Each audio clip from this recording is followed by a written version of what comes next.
Hey everyone, Heavy Machine Gun here. Today I want to talk about Migraine by Oliver Sacks. I love Oliver Sacks' book. He has done so much work with people's mind. A lot of what he wrote are his first-hand experience, and then he adds his vast knowledge of the subject along with other people's work because he wants to make sure that his work have a lot of empirical evidence to it.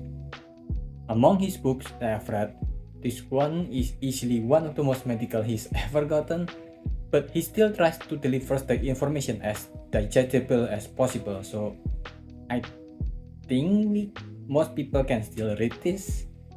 Most of the book, I think he explained it really well, helped by his high level of understanding of the subject.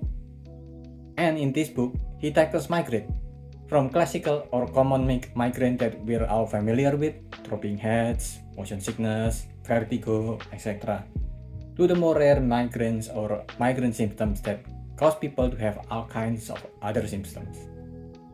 The book starts off with the history of migraine study, then goes on to the classical migraine, which can be less exciting than some of the other topics from his other books, but it still has some interesting subject. Like some of the other symptoms from the migraine beside headaches, it's actually very interesting to read. Like sleep paralysis, for example, where you're awake but you cannot move your body.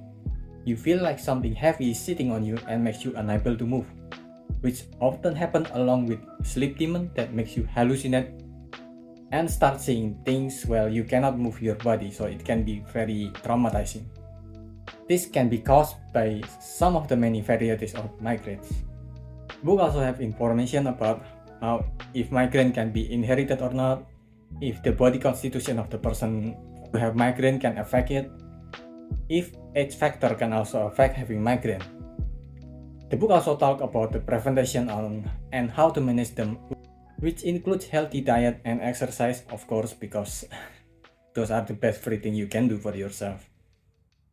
There is also information on migraine aura, where the person who had migraine that affected their sight, it can cause them to saw something at the top of their sight, which people often mistake that the person they're looking at have an aura on top of them.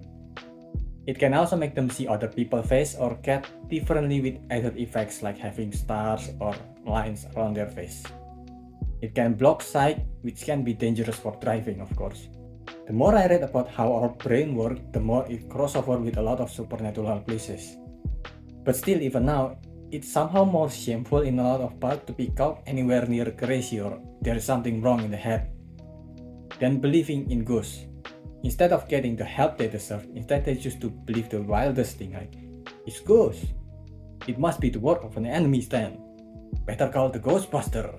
This book managed to pack the hundreds to thousands of years of history on the study of migraine and even delivers also some of the latest updates during the writing of the book.